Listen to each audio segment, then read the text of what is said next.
Irina Webster, your host for Inspiring OSA TV. And today I am going to interview Gregory John Hilder. Welcome, Gregory. Thank you, Irina. Thank you. Gregory has written a book which called This Flanders. So, Gregory, tell me about your book and why you wrote this book. Well, it all started off with the lead poem, This Flanders. About maybe 2 years ago now, I watched a documentary on World War I, and the segment of it was on Australian diggers and the horror of the whole thing, the whole war, and it wasn't just all heroics, it was just the misery of the trenches and that. And I basically started writing the lead poem there and then, and even before the show finished. And from there on in, I decided to set an objective to write about subjects that I wanted to write about for a long time, that I was interested in, but also what I thought what other people may be interested in. Like the terror attacks in New York, September 11 they call it. So there's a poem in the book about that. So this book you started writing just about the First World War. Yes, that's right. And then you continue on about military things I did, which happens since the First World War. Oh, that's right. There is another one regarding the First World War in the book. It's a dedication to the crew of a warship was blown up in a big battle called Battle of Jutland. I think it was 1917. And where was it? It was somewhere in the North Sea, I believe, between the German fleet and the British fleet. And it was I think a battle cruiser was blown up, lost with all hands, a British battle cruiser with its admiral and about 800 men. Which poetry is this one? Can you actually read a few lines from this poetry? Yeah, I'd like to. Which poem? The one you just talked mentioned to me about? Yeah. Yes, okay, let's have a look here. Hear him calling, that's right. Yeah, just the first paragraph at least. Yeah.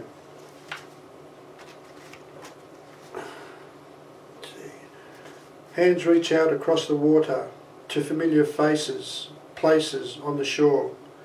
A candle burns at the cottage window, a small wooden cross nailed to the door. His ghost sits on the headland, knees folded under his chin, looking down on the church of St Giles and the congregation praying for him. The church of St Giles in England, there's a dedication to the warship Defence and to the crew. Yes. And that was the name of it was HMS Defence, battle cruiser. And it was a massive battle, a lot of warships, and it ran straight into the main German battle fleet. Wow. And the British main battle fleet was way back in support, but they were too far to help it. So it was just blown out of the water. So there's so much research you have done about I did do some research. Subject. Yeah, I did do some research on it. I knew a lot of it from memory, but I've always been a reader of a lot of Australiana, especially I like Australian history and like World War One, bit World War Two. I've just been a reader all my life really. So some of that comes out in the book. Like there's a dedication to Robert Falcon Scott. Who was it? He was an explorer. He was English. He lost his life in the South Pole, trying to get to the South Pole. What year was it? Oh, I believe it was about 1912. I'm pretty sure about 1912, something like that. Okay, yeah, early 20th century. Yeah, it was early, yeah. And there was a race to the South Pole, and a fellow called Ed Munson beat him to it by I think a matter of a day or a week or something. But they lost their lives and they couldn't make it back to their base. Very interesting. Very brave men, Yeah, just read a few lines from this poetry as well. Yes. Let's find it.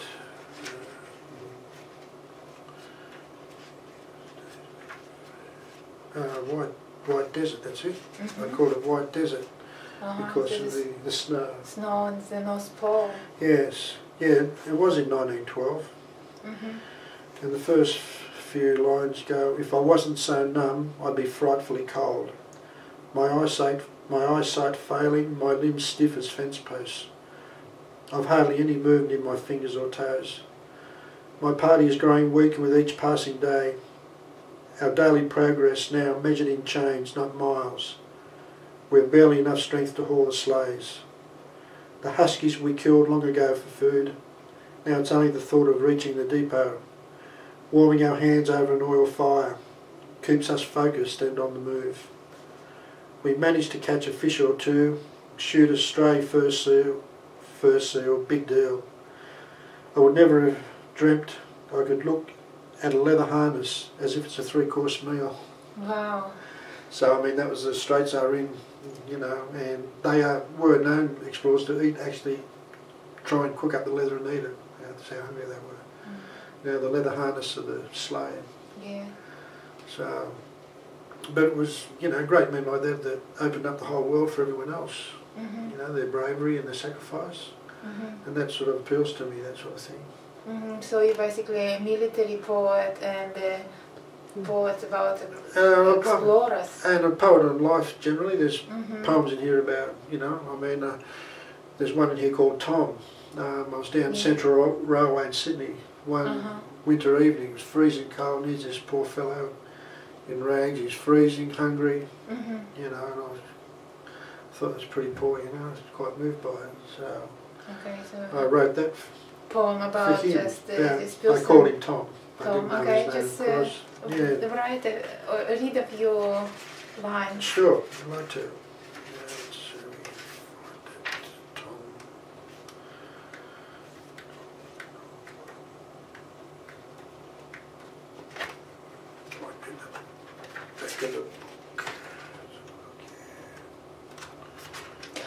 Here it is.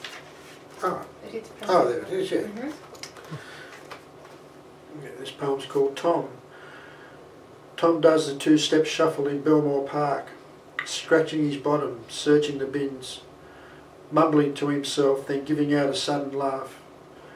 People rush to and fro, pretend not to see Tom, they don't want to know. Little realising it's so easy to fall, and Tom was like them once, he had it all. Yep, Tom could tell them, to fall from dizzy heights to the depths of despair. It happens as easy as one takes a breath of fresh air. Very interesting. So, I'm saying, which it is, it's very easy to fall. Yes, it is. You know, yeah, it is. You can come down very quickly, and through sometimes no fault of your own. Yeah, that's sometimes it is, sometimes it's not, you know. Yes. So you should never take, if you have any luck in life, never take it for granted. No. Because you'd end up like Tom. No, definitely not. So Gregory, when did you write your first poem?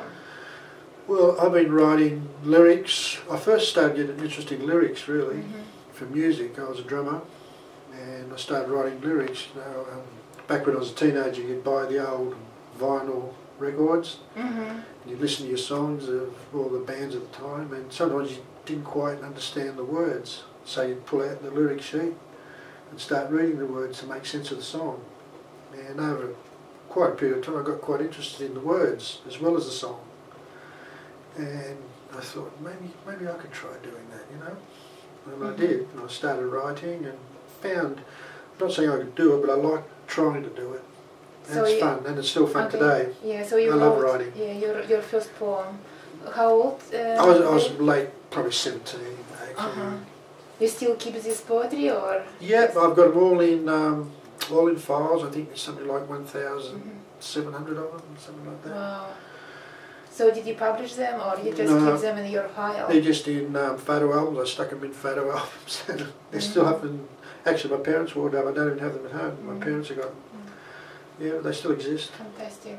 Yeah. So this book, This Flanders, it is your first book ever published, or no? I've had 2 previous books published. Yeah, you published. Yes. Okay. Yes, but this is I feel my better effort. It was a bit of a learning curve, the first 2 books, you know, but this book I think I got it right this time. I'm not talking about the quality of the poems, of course, but I think... No, they're fantastic. And they have a topic, they have actually a mutual topic, all these poetries in this book. Yes, there's a topic for everyone in there. I think there's subject, topics, like Walk That Yellow Brick Road, that's the one I wrote about, the 7/11 attacks, and that's written from the perspective of a man standing in the window watching the big jet airliner come at the building, realising what was going to happen. And that's how that poem was written. Just read us yeah, sure. also It's called Walk That Yellow Brick Road. And this is how it starts. He's standing at the window looking out at the airliner coming at him, which is quite, bizarre of course, but he realised what was going to happen. Yes. And it says, stardust is falling like a summer shower, twinkling right before my very eyes. The Boeing is coming right at me, not climbing, not veering left or right. Has the jet lost all power? Is the pilot lost? Doesn't he realise his way off course? A suicide hijack? Too bizarre an option to give it a second thought. I'm glued to the spot, it's like a dream. Or I'm a Hollywood stuntman shooting some movie action scene. I can't believe it will end like this. I'm only 24 years old. Too young to have played out all my chips. Too young to be walking that yellow brick road. So Gregory, so you are available for poetry readings and for book signing events? Yes. Okay, so how people can contact you if anybody wants to talk to you about your poetry or invite you for poetry readings? Well, they can email me at what's your email? gregh@bigpond.net.au. Thank you, Gregory. Gregory, where people can buy your book? They can buy it at inspiringbookshop.com. Okay, inspiringbookshop.com. Yes, I reckon. Okay, thank you very much, Gregory. Thank It you, was Irina. really nice to talk to you. Thank you for talking to me. Thank you and good luck. I very much appreciate it. Thank you.